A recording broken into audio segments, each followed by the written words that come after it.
नमस्ते साहब। नमस्ते। आपने बोला था ना आपको एक काम वाले की ज़रूरत है। हाँ बोलो। हाँ तो साहब मैं इनको लेकर आया हूँ। इनका नाम है कमला। ये मेरी मोहल्ले में रहती है। साहब ये आपके घर का सारा काम कर देगी। पर अभिषेक, ये तो अपाहिज हैं, फिर ये कैसे कर लेंगे घर के सारे काम? अरे नहीं नहीं साहब, मैं बेशक अपाहिज हूँ लेकिन मैं घर के सारे काम, झाड़ू पोछा बर्तन सब अच्छे से कर लेती हूँ। हाँ साहब इस बात की टेंशन मत लो आप। बस इस बेचारी को काम पर रख लीजिए। वो क्या है ना साहब, ये बेचारी बहुत गरीब है और बचपन से ही अपाहिज है। इसके माँ बाप भी बूढ़े हो चुके हैं और कोई इसके अलावा घर में कमाने वाला नहीं है। और अपाहिज होने के कारण कोई इसको काम पे भी नहीं रखता। इसलिए प्लीज़ साहब आप इसको काम दे दीजिए। हाँ साहब, प्लीज़ मुझे काम पर रख लीजिए और आप काम की टेंशन मत लीजिए। मैं आपके घर का सारा काम बहुत अच्छे से कर दूंगी और आप चाहो तो मुझे कम पैसे भी दे देना, पर प्लीज़ साहब मुझे काम पर रख लीजिए। अरे नहीं नहीं, बस आप ज़्यादा रिक्वेस्ट मत करिए, मैं आपको काम पर रख रहा हूँ। आइए, आप अंदर आइए। ठीक है साहब आपका बहुत बहुत शुक्रिया। और सुनो तुम, साहब के घर में बहुत अच्छे से काम करना। हाँ अभिषेक, तुम्हारा भी बहुत बहुत धन्यवाद मुझे काम दिलवाने के लिए। ठीक है साहब मैं चलता हूँ। नमस्ते। ठीक है, नमस्ते। आइए, आप अंदर आइए प्लीज़। अरे नहीं नहीं, आप चप्पल मत उतारिए बाहर, ऐसे ही आ जाइए अंदर। अरे नहीं नहीं साहब, मैं चप्पल पहनकर अंदर कैसे आ सकती हूँ? मैं तो एक काम वाली हूँ ना। अरे तुम काम वाली हो तो क्या हुआ, इंसान नहीं हो क्या तुम? अब ज़्यादा मत सोचो, चप्पल पहन के अंदर आ जाओ। वैसे भी सर्दी का मौसम है, आपको ठंड लग जाएगी। आओ प्लीज़ अंदर। धन्यवाद साहब।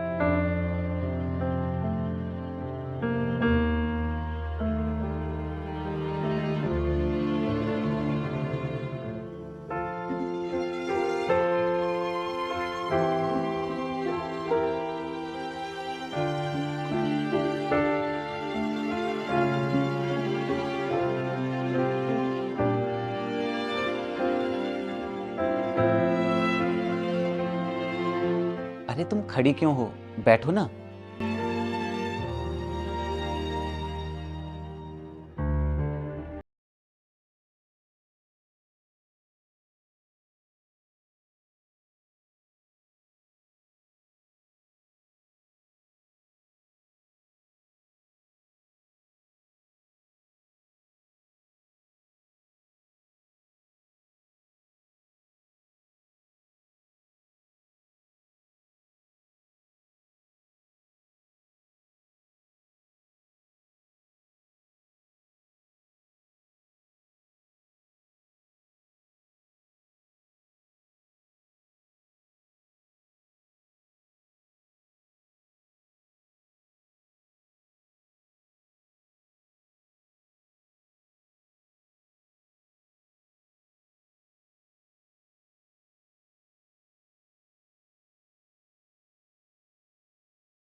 क्या साहब, इतने पैसे तो मुझे कभी नहीं मिले।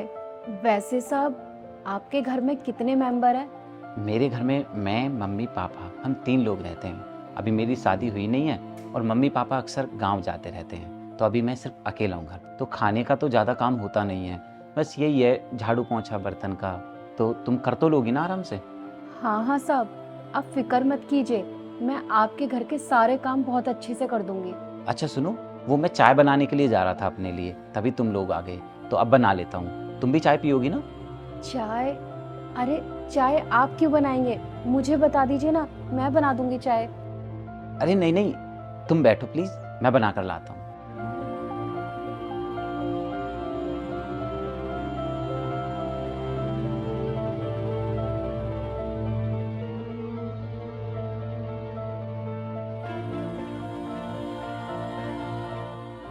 ये लो तुम्हारी चाय।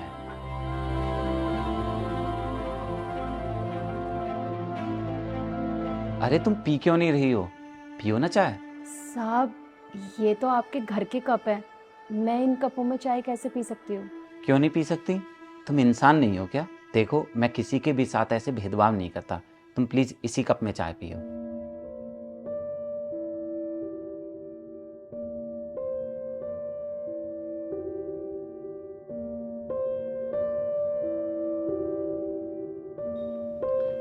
वैसे मुझे एक बात बताओ, तुम बचपन से ही दिव्यांग हो या फिर बाद में ये हुआ? वो साहब, जब मैं छोटी थी तो मेरे पिताजी मजदूरी करते थे। मुझे आज भी याद है कि हम रोड किनारे झोपड़ी में रहते थे।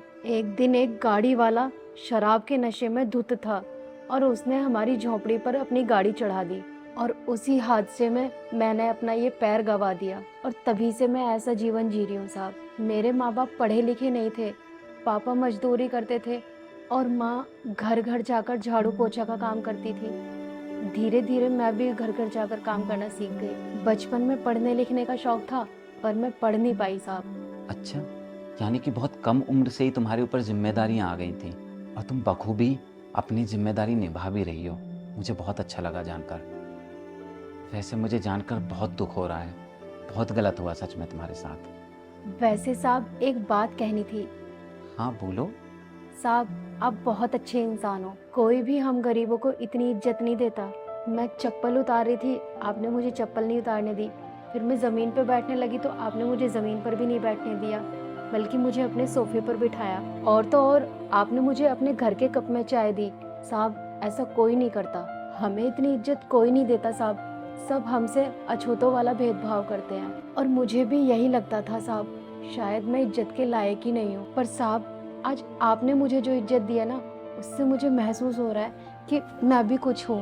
आपका बहुत बहुत धन्यवाद साहब। बाकी जितनी भी जगह मैंने आज तक काम किया, सब मुझसे बहुत बदतमीजी से पेश आते थे साहब। बोलते थे, अबे ओ लंगड़ी इधर सुन, अरे ओ इधर आ।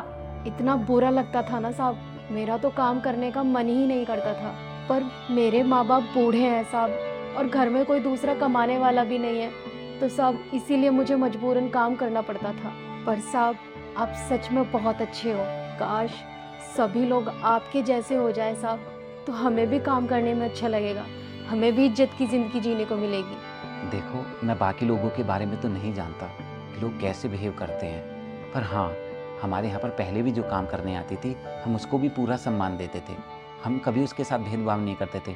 इनफैक्ट हम तो उसे अपने फैमिली मेम्बर की तरह रखते थे। लेकिन उसके पति की दूसरे शहर में नौकरी लग गई तो वो इस जगह को छोड़कर चले गई, इसीलिए मुझे काम वाले की ज़रूरत पड़ी। और ये तो बहुत अच्छा हुआ, इस बहाने मेरी आपसे मुलाकात हुई। और हमारे घर में तुम्हें इन सब चीज़ों को लेकर फिक्र करने की कोई ज़रूरत नहीं है। तुम बस ईमानदारी से अपना काम करना, तुम्हें पगार भी हमेशा वक्त पर मिलेगी।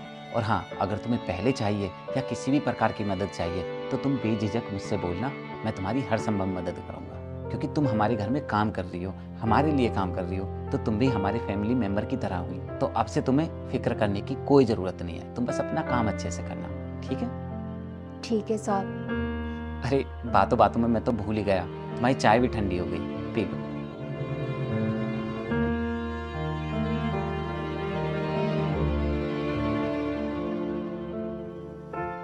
ठीक है साहब, आपका बहुत बहुत धन्यवाद। ठीक है, जाओ।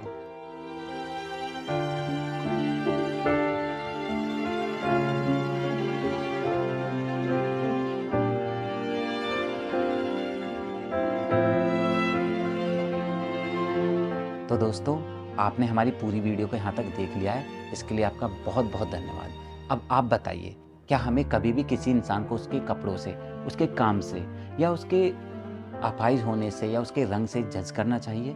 मुझे तो लगता है हमें कभी भी किसी इंसान के साथ इस तरह का भेदभाव नहीं करना चाहिए। बाकी आपको क्या लगता है, प्लीज़ जल्दी से कमेंट करके बताइए। मुझे आपकी कमेंट्स का इंतज़ार रहेगा। मैं सभी कमेंट्स पढ़ूंगा और रिप्लाई भी करूंगा, लाइक भी करूंगा। और दोस्तों प्लीज़ इस वीडियो को ज़्यादा से ज़्यादा शेयर कीजिए अपने रिलेटिव से, अपने दोस्तों से, अपने सगी संबंधियों से, और वीडियो को लाइक ज़रूर कीजिए। ठीक है दोस्तों, मिलते हैं नई वीडियो में, तब तक अपना ख्याल रखिएगा। नमस्ते।